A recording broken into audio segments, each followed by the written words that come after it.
25 जून 2025 आषाढ़ अमावस्या के दिन चुपचाप गाय को खिला दें। एक छोटी सी चीज 1 महीने के अंदर करोड़पति बन जाओगे। नमस्कार दोस्तों, आषाढ़ अमावस्या के दिन गाय को एक चीज खिला देते हो तो आपकी जन्मों जन्मांतर की गरीबी हमेशा के लिए समाप्त हो जाएंगी। वास्तव में अगर आप आषाढ़ अमावस्या के दिन यह उपाय कर लेते हो तो यकीनन आप पर भगवान शिव माता पार्वती की असीम कृपा होगी और आप धनवान बन जाओगे। आप धनवान ना बने तो मुझे बताना दोस्तों, मैं सौगंध खाता हूं, बस जो उपाय आपको बताया जाए वह उपाय कर लें। चलिए जानते हैं दोस्तों, इस बार साल 2025 कई अद्भुत संयोग लेकर आया है दोस्तों। 25 जून 2025 का दिन बेहद खास होने वाला है। इसीलिए दोस्तों, इतने सारे दिव्य और दुर्लभ संयोग में इस दिन अगर आप गाय को ये एक छोटी सी चमत्कारी चीज खिला देते हैं तो आपको धनवान मालामाल होने से कोई नहीं रोक सकता।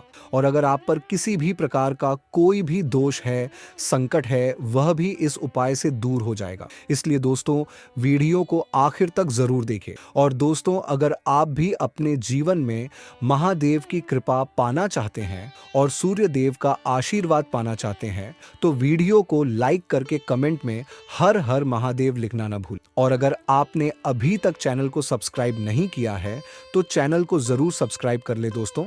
पंचांग के अनुसार आषाढ़ माह के कृष्ण पक्ष की अमावस्या तिथि की शुरुआत 24 जून को सुबह 6:59 से होगी और इसके अगले दिन यानी 25 जून को 4 बजे इस तिथि का समापन होगा। उदया तिथि के अनुसार आषाढ़ अमावस्या 25 जून को मनाई जाएगी फाल्गुन अमावस्या के दिन। पवित्र नदियों में देवी देवता प्रकट होते हैं, इसलिए इस दिन नदियों में स्नान का विशेष महत्व है। इस दिन स्नान करके दान पुण्य अवश्य करना चाहिए। मान्यता है कि इस दिन व्रत और पूजन से पितरों को मोक्ष की प्राप्ति होती। तो आइए दोस्तों, अब आपको बताते हैं गाय से जुड़े चमत्कारी उपाय के बारे में। दोस्तों, हमारे धर्म शास्त्रों में अमावस्या और पूर्णिमा इन दो तिथियां का विशेष महत्व माना गया है। हिंदू धर्म में अमावस्या तिथि खास तौर पर सोमवार, मंगलवार और शनिवार की अमावस्या का काफी महत्व बताया गया है। इस दिन स्नान, दान और तर्पण करना बहुत ही पुण्यदायक और लाभदायक माना गया है। अमावस्या तिथि पितरों निमित्त कार्यों के लिए उनका आशीर्वाद पाने के लिए महत्वपूर्ण मानी गई है। अगर हिंदू धर्म की माने तो ऐसी मान्यता है कि गाय की सेवा अगर निस्वार्थ भाव से की जाए तो घर में लक्ष्मी का वास होता है। वैसे तो युगों से चला आ रहा है कि गाय को हम कुछ न कुछ खिलाते जरूर हैं। गाय को सनातन धर्म में लक्ष्मी स्वरूप भी माना गया है। कहा जाता है कि गाय की सेवा करने से घर परिवार सुखी और संपन्न रहता है। जिस घर में गाय की सेवा निस्वार्थ भाव से होती है उस घर में लक्ष्मी जी की कृपा हमेशा बनी रहती है। और जिस घर में गाय की सेवा नहीं होती, अचानक से किसी भी प्रकार की वह पर विघ्नम बंधाए आती रहती है। वैसे तो कुछ लोग शहरों में भी रहते हैं, महानगरों में रहते हैं, तो वह पर गाय पालना संभव नहीं होता, लेकिन गाय को वहां पर भी रोटी जरूर खिलाई जाती है। लेकिन कई बार गाय को खिलाने में कुछ भूल हो जाती है। तो कौन सी वो 3 चीजें हैं जो गाय को नहीं खिलानी चाहिए, आज हम आपसे इस वीडियो में साझा करेंगे। लेकिन दोस्तों, उससे पहले आपसे एक विनती करते हैं कि आपने अभी तक चैनल को सब्सक्राइब नहीं किया है तो चैनल को सब्सक्राइब करके इस बेल आइकन को जरूर दबाइए। दोस्त, गाय के अंदर सभी देवी देवताओं का निवास माना जाता है, तो आप सुबह जो पहली रोटी बनाते हैं वो अगर गाय को खिलाते हैं तो सभी देवी देवताओं का आशीर्वाद मिलता है। गाय को गुरु के साथ जोड़ा गया है, यानी गुरु ग्रह के साथ, बृहस्पति ग्रह के साथ। इसीलिए गुरुवार के दिन गाय को रोटी पर एक चुटकी हल्दी डालकर खिलाए तो सुख, संपत्ति, धन, ऐश्वर्य बढ़ता है। दुष्ट ग्रह शांत हो जाते हैं। जो लोग मानसिक रूप से परेशान हैं वह गाय को रोटी पर थोड़ा सा गुड़ रखकर खिलाए तो सकारात्मक ऊर्जा आती है, टेंशन खत्म होती है, स्वास्थ्य अच्छा रहता है। और अगर आपको लगता है कि आपके सभी ग्रह खराब है तो ऐसे में गाय को पहली रोटी रोज खिलाएं। सभी ग्रह धीरे धीरे हो शुभ हो जाएंगे। कभी कभी जीवन में लंबे समय से कोई शुभ मंगलकारी नहीं हो रहे होते, तब ऐसे में आप गाय को रोटी खिलाएं।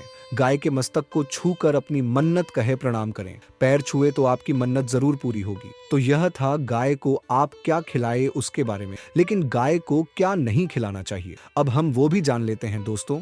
गाय को रोटी तो हर कोई खिलाता है। अब ये रोटी बासी बिल्कुल भी नहीं होनी चाहिए, यानी कि जो एक दिन की पहले की रोटी बनी रहती है और आप जो दूसरे दिन सुबह सुबह खिला देते हैं वो नहीं खिलानी चाहिए। कई बार आप रोटी बना लेते हैं और उस दिन गाय मिलती नहीं तो रोटी रखी रह जाती, फिर वो अगले दिन गाय को खिलाने से गाय का अपमान माना जाता है। वो रोटी बासी कहलाती है, इसीलिए गाय को एक दिन पहले की बची हुई रोटी कभी नहीं खिलानी चाहिए। सड़ी गली चीजें, खराब चीजें गाय को कभी नहीं खिलानी चाहिए, इससे घर में परेशानी आती। और अगर आप ऐसा करते हैं तो अपनी आदत को बदल दीजिए, इससे घर में तकलीफें आती हैं। गाय को हरा चारा तो हर कोई खिलाता है। हरा चारा आप खिलाते समय एक बात का ध्यान रखें, गाय को सबसे ज्यादा पीपल का पत्ता लोग खिलाते हैं, पर पीपल का पत्ता आप खुद से तोड़कर मत खिलाना। दूसरी बात, आप घर में सब्जी लाते हैं तो साग आ जाता है, तो उसमें से कुछ अच्छी चीजें तोड़कर रखकर बचा कुचा आप गाय को ना खिलाए। आप जो देंगे वह गाय खा लेगी, लेकिन थोड़ी सी कुछ अच्छी चीजें मिलाकर गाय को खिला दीजिए तो ज्यादा फायदा होगा। गाय को दूध नहीं पिलाना चाहिए, आप दही चावल खिला सकते हैं, लेकिन दूध ताजा हो या बचा हुआ, परंतु गाय को भूल कर भी मत देना। तो 3 चीजें गाय को नहीं खिलानी चाहिए। एक तो बची कुची रोटी नहीं खिलानी चाहिए। कोई भी अनाज बच जाए तो उसे दूसरे दिन गाय को नहीं खिलाना चाहिए, जैसे बासी चावल, बासी बची कुची रोटी नहीं खिलानी चाहिए। और अगर आप चारा खिलाते हैं तो सड़ा गला मत खिलाइए, और अगर खिलाते हैं तो उसके साथ कुछ अच्छी चीजें मिला लें। और गाय को दूध भी नहीं पिलाना चाहिए, तो ये चीजें गाय को बिल्कुल भी नहीं खिलानी, नहीं तो घर में गरीबी आती है। माता लक्ष्मी आपके घर में वास करना छोड़ देती है। दोस्तों, 84 लाख योनियों के सफर करके आत्मा अंतिम योनि के रूप में गाय का रूप धारण करती है। गाय लाखों योनियों का वह पड़ाव है जहां आत्मा विश्राम करके आगे की यात्रा शुरू कर दी। दोस्तों, गाय का कोई अपशकुन नहीं होता। जिस भूभाग पर मकान बनाना हो तो वहां पर अगर आप 15 दिन के लिए गाय और बछड़ा बांध देते हैं तो वो जगह पवित्र हो जाती है। ऐसी जमीन से बहुत सारी असुर शक्तियों का नाश हो जाता है, क्योंकि गाय में सकारात्मक ऊर्जा का भंडार माना गया है। दोस्तों, गाय का मार्ग रोकना, अगर आप कहीं भी जा रहे हैं और गाय माता आपका मार्ग रोक दें तो यह बहुत ही शुभ माना जाता है। गाय और बछड़े का दर्शन एक साथ आपको हो जाए तो आपकी सफलता का प्रतीक माना जाता है।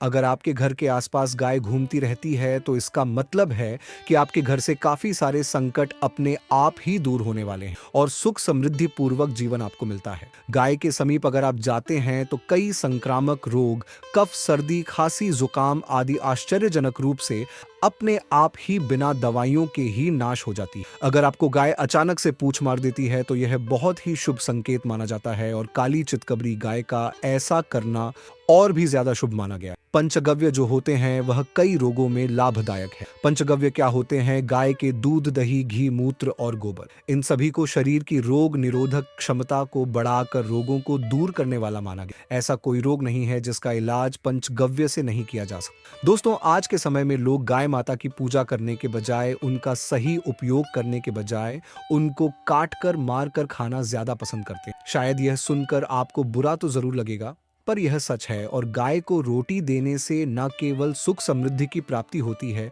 बल्कि बरकत होने लगती है। अगर आप गाय को पाल सके तो अच्छी बात है, लेकिन आज के मॉडल युग में जहां लोगों को शायद खुद के घर में रहने की जगह नहीं है, ऐसे में गाय को रखना थोड़ा कठिन और महंगा हो सकता है। ऐसे में आप गाय को रोटी तो दे ही सकते हैं, कम से कम रोटी देकर आप सुख समृद्धि को प्राप्त कर सकते हैं। आपके घर में बरकत होने लगती है। हमारे बुजुर्ग हमेशा कहते आए हैं कि गाय को रोटी खिलाना चाहिए, लेकिन समय के चलते गाय की सेवा हर कोई नहीं कर पाता। कम से कम रोटी तो आप खिला ही सकते हैं। अगर रोटी भी नहीं खिला सकते तो जैसे काफी सारे जो हमारे भाई बहन विदेशों में रहते हैं तो उनको गाय नहीं मिलती है, वह पूछते हैं कि हम कैसे गौ सेवा करें। आप ऐसा कर सकते हैं, आप गाय के नाम के पैसे निकालते जाएं और फिर आप चाहे तो कभी इंडिया आए तो आप गौशाला में दान दे दें, या फिर आप चाहे तो वहीं पर किसी गरीब को गाय के नाम की रोटियां खिलाएं, या फिर किसी भी अनाथ आश्रम में चले जाएंगे, किसी वृद्ध आश्रम में चले जाएं, किसी भी दूसरे सफेद पशु को आप भोजन कराएं। यह भी आपके लिए बहुत ही अच्छा होने वाला है। कम से कम रोटी जरूर खिलाएं।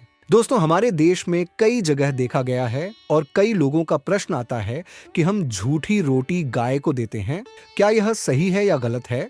हम झूठा खाना, बचा हुआ खाना गाय को खिलाते हैं, यानी कि जो बच जाता है वह गाय के हवाले कर दिया जाता है। तो आपको बता दें दोस्तों, रामायण काल में गाय माता को एक श्राप मिला था। उसी वजह से आज उनके साथ ऐसा हो रहा है। उसी श्राप की वजह से गौ माता में देवी देवताओं का वास होने के बाद भी उनको झूठा खाना पड़ता है। यहाँ तक कि गाय पॉलीथिन भी खाती है। हालांकि यह किसी भी लिहाज से सही नहीं है। आपको बता दें, वाल्मीकि रामायण में सीता द्वारा पिंड दान देकर दशरथ की आत्मा को मोक्ष मिलने का संदर्भ आता है। जो लोग जानते होंगे वह जानते हैं कि वनवास के दौरान भगवान राम लक्ष्मण और सीता मां पितृपक्ष के दौरान श्राद्ध करने के लिए गया धाम पहुंचे। वहां श्राद्ध कर्म करने के लिए जरूरी सामग्री जुटाने राम और लक्ष्मण तो चले गए और सामान लेकर नहीं आए। इधर दोपहर हो गई, पिंडदान का समय निकलता जा रहा था। सीता मां घबराने लगी। तभी दशरथ की आत्मा ने पिंडदान की मांग कर दी। अब गया जी के आगे फाल्गुनी नदी पर अकेली सीता जी मुश्किल में पड़ गई। उन्होंने फाल्गुनी के साथ वट वृक्ष, केतकी के फूल और गाय को साक्षी मानकर बालू का पिंड बनाया और स्वर्गीय राजा दशरथ अपने ससुर के नियमित पिंड दान कर दिया। थोड़ी देर में जब भगवान राम और लक्ष्मण लौटे तो उन्होंने कहा कि समय निकल जाने के कारण मैंने पिंड दान कर दिया। बिना सामग्री के पिंडदान कैसे हो सकता है, इसीलिए राम जी ने सीता मां से इसका प्रमाण मांगा। तब सीता मां ने कहा कि जो फाल्गुन नदी के रेत है, केतकी के फूल है, गाय और वट वृक्ष है, जो मेरे द्वारा किए गए श्राद्ध कर्म की गवाही दे सकते हैं। इतने में फाल्गुन नदी, गाय और केतकी के फूल तीनों इस बात को मुकर गए और उन्होंने कहा सीता मां झूठ बोल रही है, सिर्फ वट वृक्ष ने सही बात कही। तब सीता जी ने दशरथ का ध्यान करते हुए उनसे ही गवाही देने की प्रार्थना करी। दशरथ जी ने सीता मां की प्रार्थना को स्वीकार करके घोषणा की, एंड वक्त पर सीता ने मुझे पिंडदान कर दिया। इस पर राम आश्वस्त हुए, लेकिन तीनों गवाहों द्वारा झूठ बोलने पर सीता जी उनसे क्रोधित हो गई और उन्हें श्राप दी और फाल्गुन नदी से कहा कि जा, तेरा नाम सिर्फ नदी रहेगा लेकिन तुझमें पानी कभी नहीं रहेगा। इस कारण आप भी जानते होंगे, जो लोग जानते हैं, फाल्गुन नदी आज भी गया में सूखी ही रहती है। गाय को श्राप दिया कि तू पूज्य होकर भी लोगों का झूठा खाएगी और केतकी के फूल को श्राप दिया कि तुझे पूजा में कभी नहीं चढ़ाया जाएगा। वट वृक्ष को सीता मां ने आशीर्वाद दिया कि उसे लंबी आयु की प्राप्ति होगी और दूसरों को छाया प्रदान करेगा तथा पतिव्रता स्त्री तेरा स्मरण करके अपने पति की दीर्घायु की कामना करेंगी। यही कारण है गाय को आज भी झूठा खाना पड़ता है। केतकी के फूल को पूजा से दूर रखा जाता है। फाल्गुन नदी के तट पर जल नहीं। सीता कुंड में पानी के अभाव में सिर्फ बालू या रेत में पिंडदान किया जाता है। दोस्तों, शास्त्रों के मुताबिक गाय माता में सारे देवी देवता निवास करते हैं। 33 कोटि देवी देवता और पितृ का निवास होता है। अगर आप किसी भी मंदिर में नहीं जा सकते, पूजा पाठ नहीं करते, कहीं जाकर के ग्रह दोषों का उपाय नहीं कर सकते, तो आपको गाय को एक रोटी जरूर खिलानी चाहिए। हमेशा कहते हैं कि पहली रोटी गाय को अगर आप भी खिलाते हैं तो आप दुनिया के सारे सुखों को प्राप्त कर सकते हैं। आपने अक्सर सुना होगा कि रसोई में पहली रोटी जो भी बने गाय को दे देनी चाहिए। हर रोज गाय को एक रोटी देने से आपके जीवन के सभी दुख दर्द दूर हो जाते हैं। खाना बनाते वक्त हमेशा पहली एक रोटी गाय की निकाल दे। इसके बाद ही परिवार के सभी सदस्यों के लिए आपको रोटियां सेकनी चाहिए। कोशिश करनी चाहिए कि गाय की उस रोटी में थोड़ा सा हल्दी मिला दे। इससे गाय को रोटी खिलाने का अपार फल प्राप्त होता है। अगर गुरुवार का दिन हो तो एक लोई ले ले, सने हुए आटे की लोई बना ले और उसमें हल्दी मिलाकर गाय को खिला दे। आपके जीवन में शुभता आती, वैभव आता है, धन संपत्ति तथा शक्ति का वास होता है। आप जो भी हासिल करना चाहते हैं जिंदगी में, तो आप देखेंगे कि आपको मिनटों में हासिल हो जाता है। दोस्तों, इसी तरह आपको नमक का एक उपाय बताते हैं। नमक क्या है? नमक के बिना तो हर स्वाद अधूरा है और साथ ही साथ अगर नमक ना हो, जीवन में तो स्वादहीन हो जाता है। जितना हम खाने में नमक को जरूरी मानते हैं, उतना ही ज्योतिष में नमक को बहुत ही महत्वपूर्ण माना गया है और इसे कर्ज की वस्तु माना गया है। किसी का नमक खाने का अर्थ क्या होता है? उसका कर्जदार होना। आपने तो सुना ही होगा, नमक का कर्ज अदा करना है। इसीलिए अगर आप जीवन को सुगम बनाना चाहते हैं, सरल बनाना चाहते हैं, तो नमक का एक आसान सा प्रयोग आपको आज हम बताएंगे। आप देखेंगे कि कितने पॉजिटिव परिणाम आपको मिलेंगे और यह उपाय इतना आसान है कि इसके लिए आपको अतिरिक्त मशक्कत करने की कोई जरूरत नहीं है। बस आपको अपने घर में बनी सबसे पहली रोटी लेनी है और उस पर थोड़ा सा नमक रख दे। दोस्तों, अब आप पूछेंगे कि कौन सा नमक रखें, तो सबसे बेस्ट है आप सादा नमक, ढेली वाला नमक, सस्ता नमक जो भी है आप रखे, काला नमक नहीं रखना है, आपको सफ़ेद नमक ही रखना है तो नमक रख लें और फिर इस रोटी को किसी कपिला गाय को आपको दे देना है। कपिला गाय यानी सफ़ेद रंग की गाय को आपको खिला देना। अगर आपको कपिला गाय यानी कि सफ़ेद गाय नहीं मिलती तो आप ये रोटी किसी भी गाय को खिला दें। आपको बता दें कि ये उपाय आपकी हर समस्या को जड़ से दूर कर देता है। चाहे आपके घर में कोई बड़ी कलह हो, कोई पारिवारिक वाद विवाद हो, इस उपाय को करके आपके घर में सुख का वास होने लगता है। जो भी धन की कमी हो, बच्चों की पढ़ाई हो, करियर में सफलता हो, सभी मुश्किलें आपके जीवन की दूर होने लगती हैं। लेकिन गाय को रोटी देते वक्त मन में ऐसा कोई भाव न लगाकर रखें कि हम रोटी खिलाते हैं या हम बहुत बड़े दानी हैं। अन्यथा इस स्थिति में फल की प्राप्ति नहीं होगी। ऐसे अपूर्ण माना जाता है। बुरे भाव से गाय को रोटी देने से बुरा ही फल प्राप्त होगा। गाय को रोटी खिलाने से बरकत के अलावा आप देखेंगे कि धन संपत्ति में दिनों दिन बढ़ोतरी होने लगती है और आपके घर के ग्रह दोषों से आपको मुक्ति मिलती है। अगर आपके घर में धन की कमी है तो आपको ये उपाय जरूर करना चाहिए। ये उपाय आप किसी भी दिन करें। आइए अब आपको सुनते हैं आषाढ़ अमावस्या की व्रत कथा। एक समय की बात है, एक ब्राह्मण अपनी पत्नी के साथ रहता था। वो दोनों ही भगवान विष्णु के बहुत बड़े भक्त थे। दोनों प्रतिदिन अपना ज्यादातर समय भगवान के ध्यान और पूजा पाठ में बिताते थे। ब्राह्मण का घर धन धान्य से भरा हुआ था, किंतु संतान न होने के कारण यह दंपत्ति अत्यंत दुखी रहता था। एक दिन ब्राह्मण ने अपनी पत्नी से कहा कि मैं तपस्या करने के लिए वन में जा रहा हूँ। इसके बाद वह भगवान पर भरोसा और संतान की कामना लेकर वन में तपस्या करने के लिए चला गया। ब्राह्मण को कठोर तपस्या करते हुए कई वर्ष बीत गए, लेकिन उसे फल की प्राप्ति नहीं हुई। अंत में हार मानकर ब्राह्मण ने अपने जीवन को समाप्त करने का निर्णय लिया। अपने जीवन समाप्त करने के बारे में सोचकर उसने पेड़ की ढाली पर फांसी का फंदा डाल दिया और अपने गले पर बांधने लगा। तभी वहां पर सुख अमावस्या प्रकट होकर बोली, हे ब्राह्मण, तुम्हारे भाग्य में 7 जन्म तक कोई संतान नहीं लिखी है, किंतु मैं तुम्हें 2 कन्या का वरदान देती हूं। तुम अपनी एक कन्या का नाम अमावस्या रखना और दूसरी का नाम पूनम रख देना। तुम अपनी स्त्री से कहना कि वह 1 वर्ष तक सुख अमावस्या का व्रत रखे और अमावस्या के दिन 1 कटोरी चावल भरकर उस पर दक्षिणा रखकर दान न कर दे। सुख अमावस्या की बातें सुनकर ब्राह्मण घर आया और ये पूरा वृतांत उसने अपनी पत्नी को सुनाया। सुख अमावस्या के आदेश अनुसार ब्राह्मणी ने व्रत रखना आरंभ कर दिया।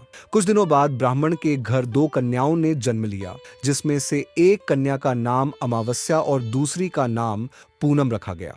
जब ब्राह्मण की दोनों बेटियां बड़ी हुईं तो ब्राह्मण ने उनका विवाह कर दिया। बड़ी बहन अमावस्या धार्मिक प्रवृत्ति की थी। वह काफी समय भगवान की पूजा और धर्म कर्म में व्यतीत करती थी। इसके विपरीत पूनम भगवान को बिल्कुल भी नहीं मानती।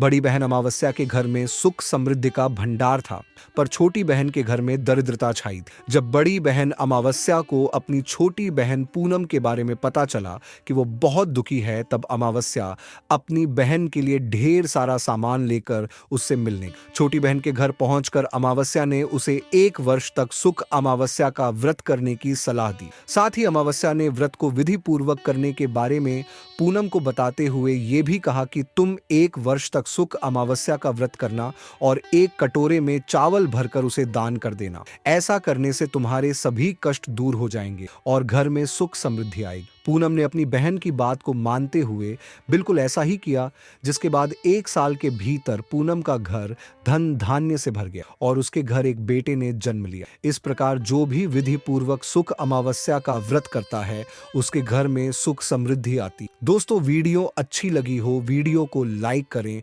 ज्यादा से ज्यादा अपने दोस्तों में शेयर